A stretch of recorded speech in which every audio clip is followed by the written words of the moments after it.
Vamos a ver en lo referente a la parte de estadística de noveno.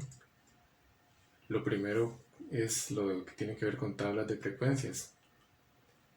Obviamente vamos a ver qué es una tabla de frecuencias. Lo que hay que saber para el examen es saber interpretarla. Sin embargo, para eso vamos a aprender nosotros o voy a explicar más o menos, bueno, más o menos no, voy a explicar cómo se construye. No explicando cómo se construye en todas las partes porque no hace falta, pero sí lo general, o sea, lo que uno tiene que interpretar en el examen, en realidad.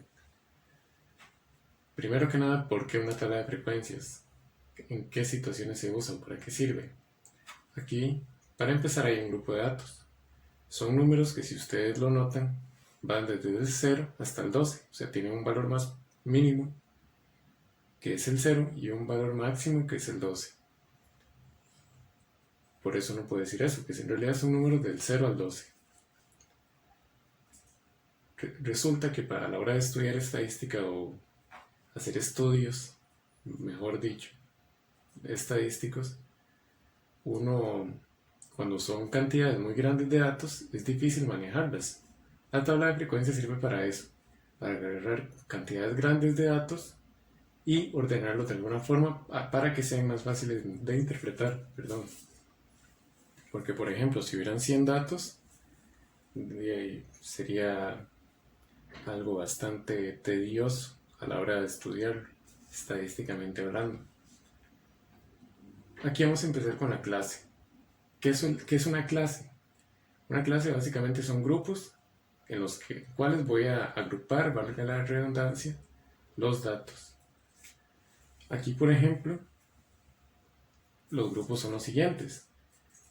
De 0 a 4, vean que entre 0 y 4 hay 4 números de diferencia. De 4 a 8, vean que de 4 a 8 también hay 4.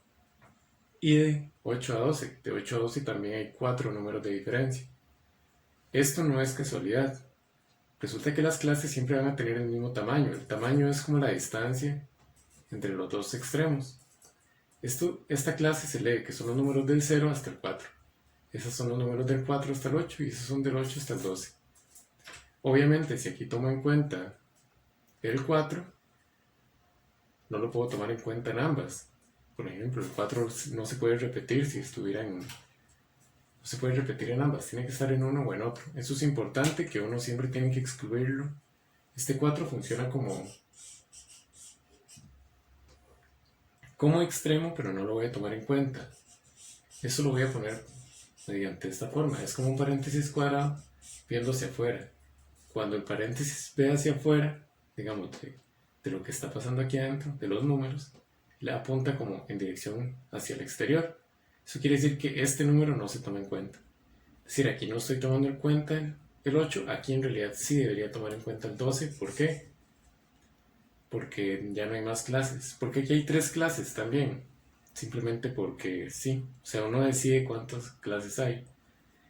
Esta parte tal vez puede ser un poco... Uno se puede preguntar muchas cosas. ¿Por qué 3? ¿Por qué ese tamaño? ¿Por qué? No hace tal vez falta preguntarse tanto.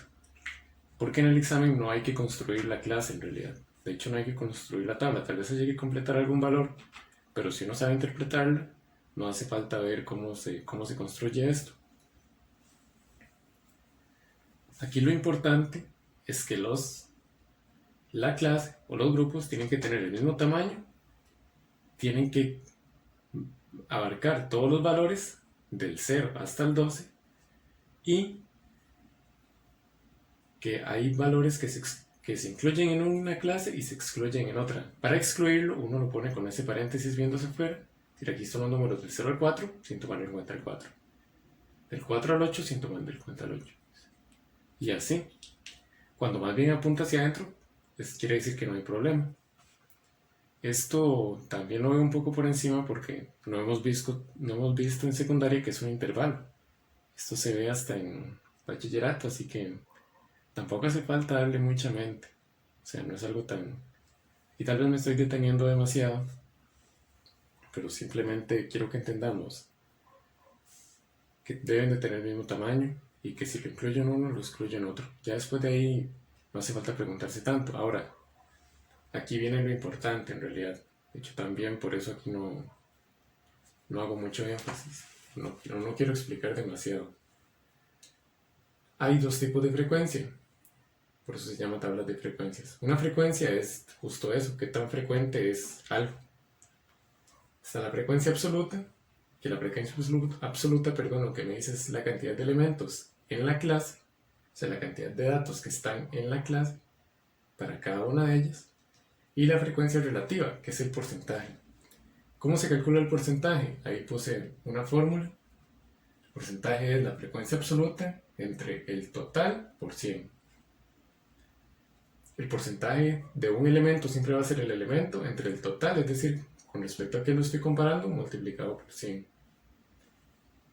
Veamos ya más concretamente cómo se construiría o se completaría esta tabla. Aquí está la primera clase. Del 0 al 4, sin tomar en cuenta el 4. Entonces lo que voy a hacer es, estos datos, voy a contar cuántos están ahí. Aquí hay 1, 2, 3, 4, 5, 6, 7, 8. Hay 8 datos entre el 0 y el 4, sin tomar en cuenta el 4. Esta es la frecuencia absoluta. La cantidad de elementos, aquí simplemente vamos a contar. Es decir, no vamos a ponerlos todos, sino que vamos a poner cuántos hay en este grupo. Hay 8 números en este grupo. Por eso pongo el 8. Esa es la frecuencia absoluta. Lo que me va a decir es la cantidad de elementos. No me va a decir quiénes son ellos, sino cuántos hay. La segunda clase, desde el 4 al 8, sin tomar en cuenta el 8. Entre el 4 y el 8 hay 1, 2, 3, 4, 5, 6, 7. Este 8 no lo tomo en cuenta, porque recordemos que aquí no lo tomo en cuenta, en el siguiente sí. Hay 7 datos entre 4 y el 8 sin tomar en cuenta el 8. Y por último, los números entre el 8 y el 12. Entre 8 y 12 hay 1, 2, 3, 4, 5. Hay 5 datos que están entre 8 y 12. Ven que si uno cuenta los números, son 20 los datos. No los voy a contar, ustedes pueden contarlo. Arriba hay 10, abajo hay 10. Si son 20, el total aquí me debería dar 20, porque aquí solo estoy poniendo como cuántos hay en cada dato. Entonces, si en realidad solo estoy contando, debería darme 20, y es correcto. 8 y 7 serían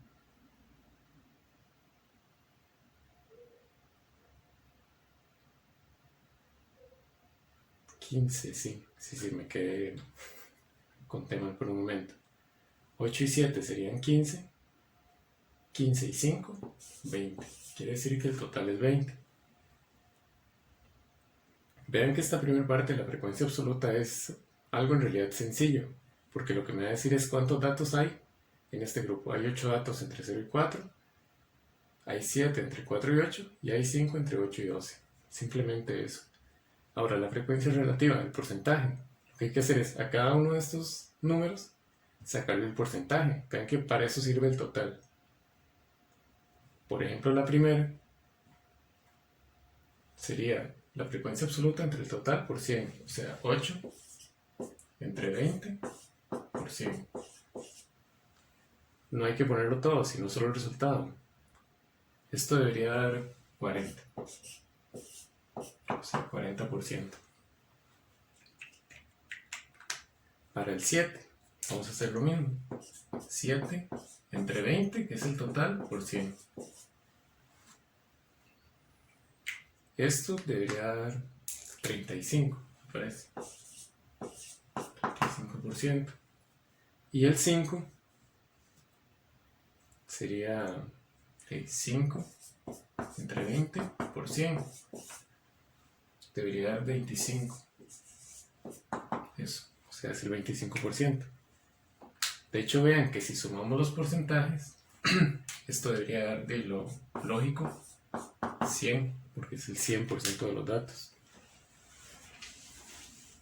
Es decir, ¿qué me dice la frecuencia relativa? Básicamente me dice el porcentaje de datos que están en la clase. Por ejemplo, aquí hay 40% de los datos entre 0 y 4, 35% de los datos entre 4 y 8 y 25% entre 8 y 12. Es como un poco más interpretable la frecuencia relativa, porque o sea, uno sabe ahí directamente cuál es la parte de los datos que está ahí. De hecho, la tabla de frecuencias para lo que sirve es eso. Las frecuencias me van a decir cómo están distribuidos los números, por cantidad, no por número en sí, que va a estar ligado en realidad al número, la clase. Porque en la clase sí están, o sea, están los números, todos deberían de estar cubiertos, digamos así, todos deberían de estar en alguna clase. Nunca puede faltar ninguno. Esto en el examen lo que hay que saber es interpretarlo. O sea, generalmente no hay que construir una clase. Y si hubiera que construir, perdón, una clase no, una tabla. Y a lo mucho sería que faltara algún valor y habría que completarlo. Cosa que, por ejemplo, si yo no pusiera el 7 ahí, es fácil de completar porque yo sé que el total es 20. Aquí hay 8 y 5, esos son 13. ¿Cuánto le hacen falta 13 para llegar a 20? Es 7. Es decir, si hubiera que completar, lo que uno hace es usar un poco la lógica de qué significa cada cosa. Igual con el porcentaje. Aquí importante es que el total siempre tiene que dar todos los datos y el porcentaje siempre tiene que dar 100. Ya el resto, los números siempre van a variar. Incluso puede haber algunos que sean 0 en alguna clase. Pueden haber clases que no tengan nadie y pueden pasar muchas situaciones. Eso va a depender más que todo del ejercicio. Solo que vamos a ver, o van a ver ustedes, que en las prácticas en realidad no es tan complicado. Al inicio uno tal vez no está tan familiarizado a las tablas de frecuencias, pero cuando uno la interpreta o sabe qué significan las cosas, no es tan difícil a la hora de ver los ejercicios ya en el examen.